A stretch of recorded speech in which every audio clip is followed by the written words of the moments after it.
अस्सलाम वालेकुम फ्रेंड्स, इल्मी एकेडमी की तरफ से स्पोकन इंग्लिश से रिलेटेड एक नई वीडियो में खुश आमदीद। फ्रेंड्स, क्या आपको इन फिक्रात की इंग्लिश आती है जो कि आपको आपकी स्क्रीन पर नज़र आ रहे हैं? इफ़ यस, तो कमेंट बॉक्स में टाइप करके बताएं कि इनकी इंग्लिश क्या है, और अगर नहीं आती तो फिर इस वीडियो को एंड तक ज़रूर देखिएगा ताकि आपको उर्दू के इन फिक्रात की और इनसे रिलेटेड और फिक्रात की भी इंग्लिश आ जाए और आप फ्लुएंसी के साथ डेली बेसिस पे इंग्लिश बोल सके। अगर आप चाहते हैं कि आपको इन तमाम उर्दू के फिक्रात की इंग्लिश आ जाए तो वीडियो को एंड तक देखना बहुत ही ज़रूरी है। वीडियो शुरू करने से पहले अगर आप हमारे चैनल पर नए हैं तो चैनल को सब्सक्राइब करके बेल नोटिफिकेशन को ऑन कर लें ताकि इस तरह की हर नई आने वाली वीडियो आप तक टाइम टू टाइम पहुंचती रहे। तो चलिए वीडियो स्टार्ट करते हैं।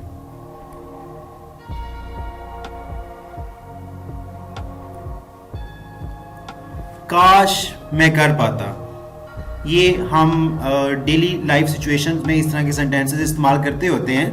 काश मैं कर पाता, तो इसको इंग्लिश में इस तरह बोलेंगे, I wish I could, I wish I could, I wish I could. मैं एक लफ्ज भी सोच नहीं पाया।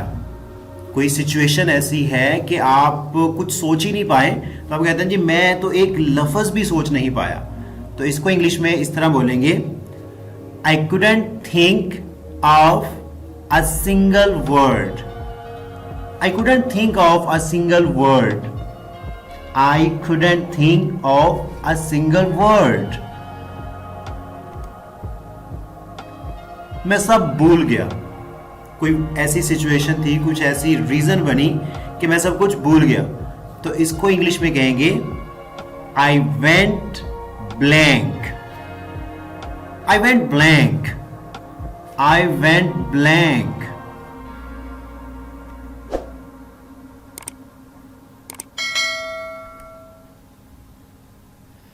मैं फिर कभी ऐसा नहीं करूंगा। आपसे कोई मिस्टेक हो गई तो आप खुद से ही प्रॉमिस करते हैं, किसी और से प्रॉमिस करते हैं कि मैं फिर कभी ऐसा नहीं करूंगा, तो इसको इंग्लिश में इस तरह बोलेंगे, I never ever do this again, I never ever do this again. बहुत ही प्रोफेशनल सेंटेंस है, I never ever do this again. वो कहां कहां जाता है, Where all does he go? Where all does he go? Where all does he go? कोई रास्ता निकालो। कोई ऐसी सिचुएशन है कि आप फंस गए हो कहीं पे, आपको समझ नहीं आ रहा कि आप इसका हल क्या है, सोल्यूशन क्या है, तो आप किसी से कहते हो कोई रास्ता निकालो, तो इसको इंग्लिश में इस तरह बोलेंगे, find a way out, find a way out, find a way out.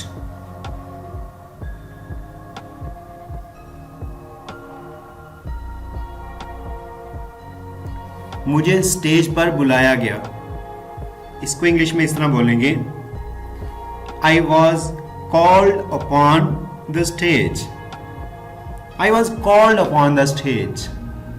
I was called upon the stage. मेरी टांगे डर से कांप रही थी।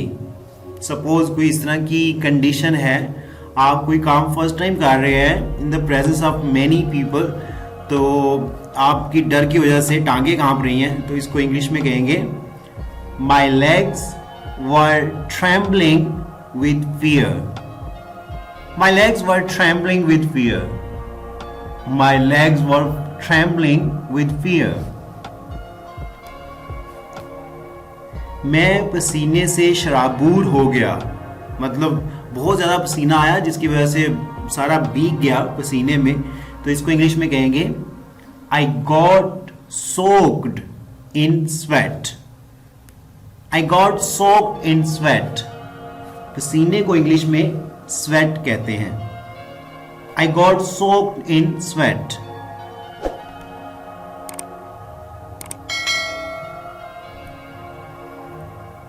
तुमने मुझे गुस्सा दिलाया।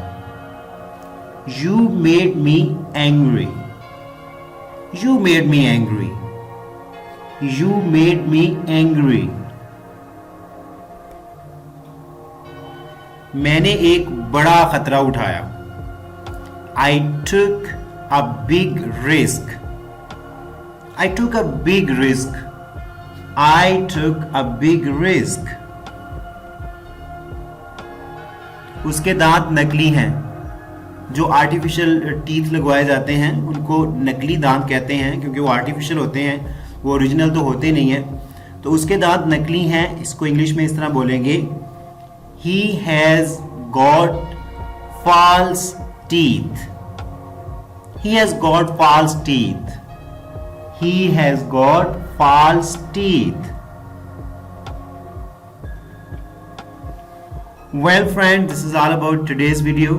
वीडियो अच्छी लगी हो तो लाइक और शेयर करना मत भूलिएगा। और हाँ, अगर अभी तक आपने हमारे चैनल को सब्सक्राइब नहीं किया तो जल्दी से चैनल को सब्सक्राइब कर लें, ताकि इस तरह की हर नई आने वाली वीडियो आप तक बासानी पहुंच सके और आप रेगुलर बेसिस पे इंग्लिश सीखते रहें। Thanks for watching the video.